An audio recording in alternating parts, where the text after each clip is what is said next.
Oh, Jesus Christ. Good morning, everybody. This is Yin Yang with Morsels of a Thought, numbered 1249. Today we have quotes by Marcus Aurelius for the Stoics. It is a Monday. I do Meditations Monday, Marcus Aurelius Monday, whatever you want to call it.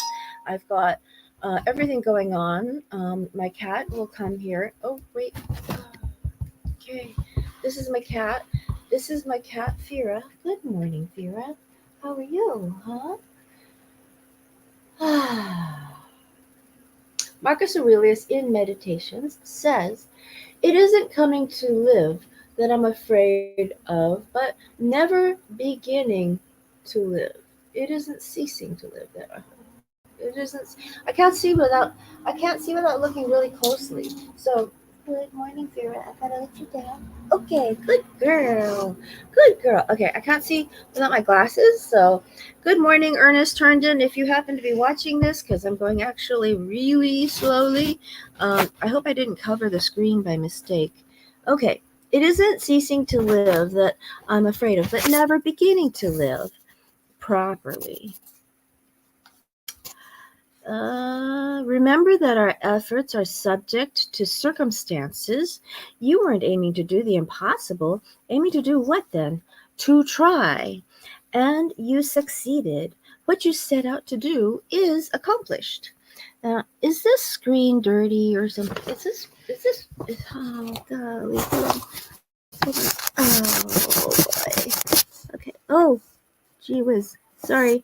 Okay, 2 minutes of Mary struggling to get to the screen. This is Yin Yang with Morsels of a Thought, number 1249, with a cat in my lap.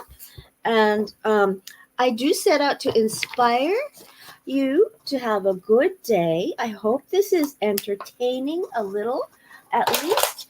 And I want to impart a little bit of real wisdom to make us all more virtuous people so the world can be a better place. Okay? So, old Kinderhook. To ridicule, oh, that's in Spanish, sorry. Manage all your actions, words, and thoughts accordingly, since you may at any moment quit life. Yes, at any moment, your cat may claw your face out. Number 11, when thou hast been compelled by circumstances to be disturbed in a manner, quickly return to thyself and do not continue out of tune longer than the compulsion lasts. For thou wilt have some mastery over the harmony by continually recurring to it. That's in Thoughts of Marcus Aurelius Antoninus. The best way of avenging thyself is not to become like the wrongdoer.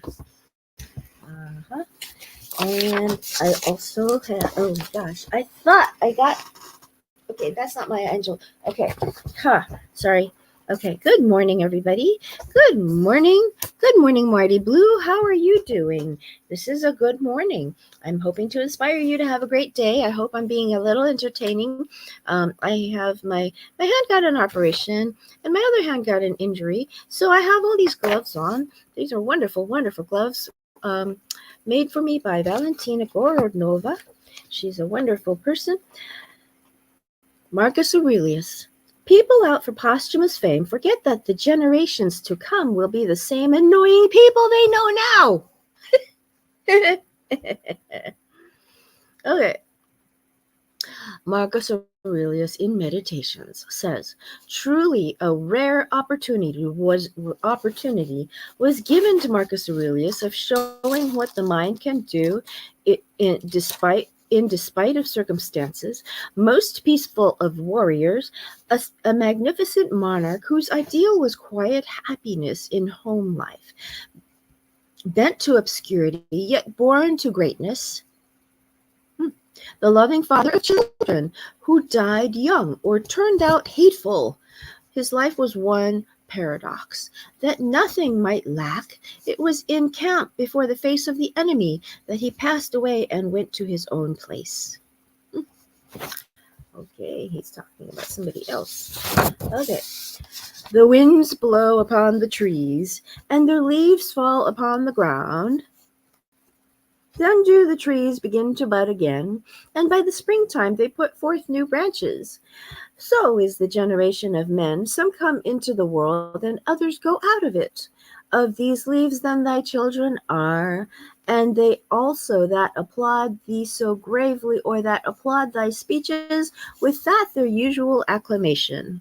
Okay, so what I'm reading is a bunch of quotes that I chose out of Goodreads.com.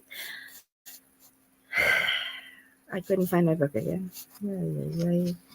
His education was conducted with all care. So these are translations, not all by Gregory Hayes. Gregory Hayes is the one we're usually reading out of the book, which somehow has been covered by something else. So I can't see it. I can't find the book. So I had to go online and I had to find some quotes, and I chose some quotes. I started from page 29. And good morning, John Clark. How are you?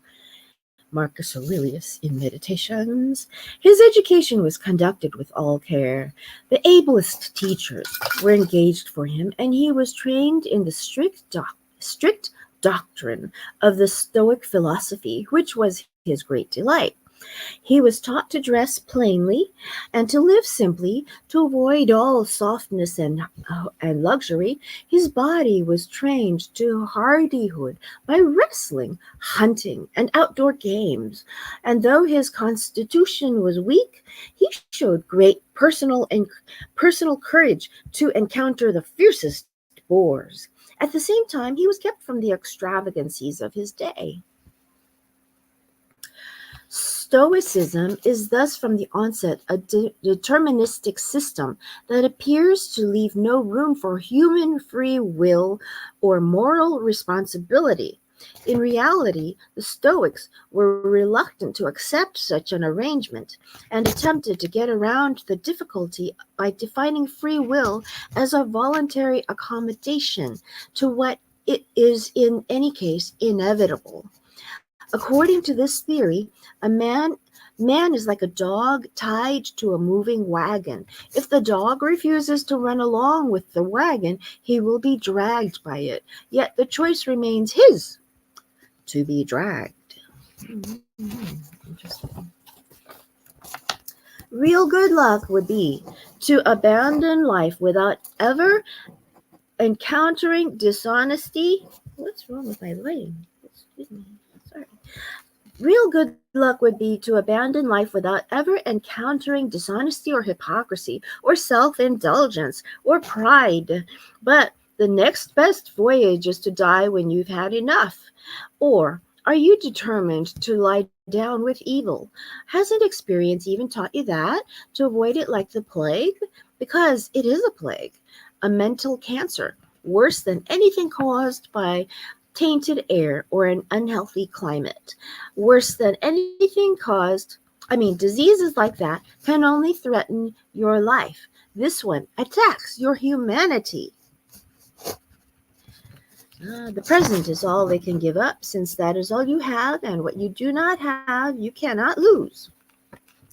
No longer talk at all about the kind of man that a good man ought to be, but be such. It is no evil for things to undergo change, and no good for things to subsist in the consequence of change. Okay. He